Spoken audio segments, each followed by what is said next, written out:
You know, today as I look back on my life, I used to think that I had such a horrible life, not too good of a childhood, because my parents really didn't, to me, in my eyes, they didn't care too much about me, you know. But, you know, the more I look back on my life and realize that the life I've lived, where I've been blessed in more ways than I can count. You know, my parents didn't raise me, but my aunt and uncle did. You know, they loved me enough to take care of me and provide for me. They put me in sports, and they kept me in sports to try to keep me out of trouble. And as I look back at this field, a lot of memories come rushing back, you know. Played football, basketball, and baseball almost every single year. I was blessed to have them, you know, I really was. Paul was 9-year-old when he came to our home, him and his brother and sister. Paul was a good athlete. He worked hard, and he played real well. Had a great arm. Even at a 9-year-old kid, he could throw a curveball. I remember the last game I actually played on this field. We was playing the Hazard Bulldogs. That year they were supposed to be in the best team in the region, and I had 15 strikeouts. Pitched a one-hitter shutout against number 1 team in the region. We beat them 2-0 that game. That was the last game I ever had to play on this field. You know, sometimes it hurts to even think about it. He had a good nature and was really well liked by all the people in our neighborhood and the family. Had a lot of friends. The older he got, the more he got into drugs, and you could see the change in him. As my senior year, I was supposed to graduate, I think it was like May the 23rd or something like that, and then April 17, 2003, I got locked up for 2 counts of first-degree burglary, 2 counts of first-degree robbery, and 2 counts of first-degree assault.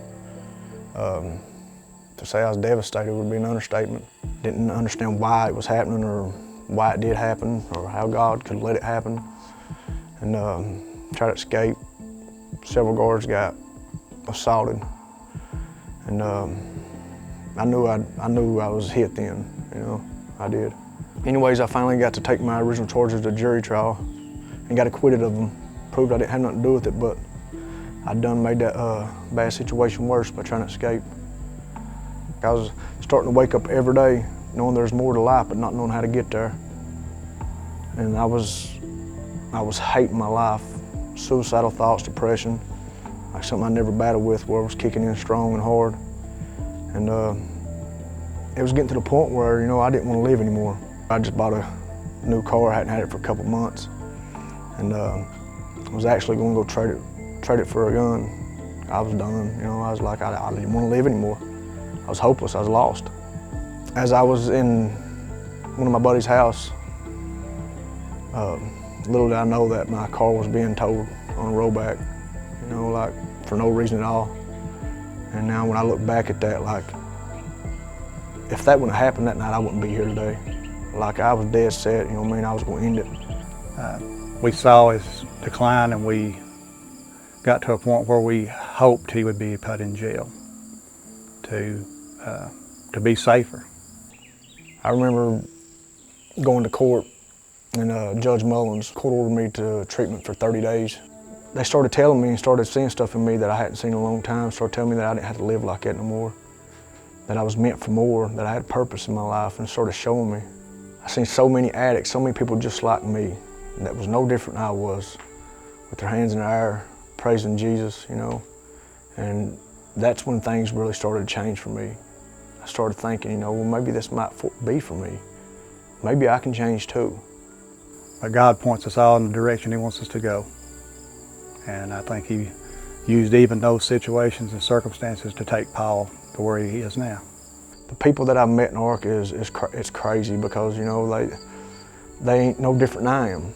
They've been where I've been, they've done the things that I've done, you know, and they show me that there was hope, that I could change, that I could do something different. And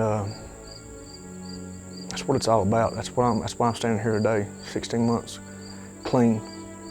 In the last 20 years, I probably ain't had 16 months clean combined. And here I am working for ARC, doing something different with my life. He's really been blessed lately. He's married to a great lady, got great kids. He's doing well with raising his children. He's being a godly dad and a godly example in front of them. He's even a godly example in front of me. I've tried to be one in front of him, but he's doing well.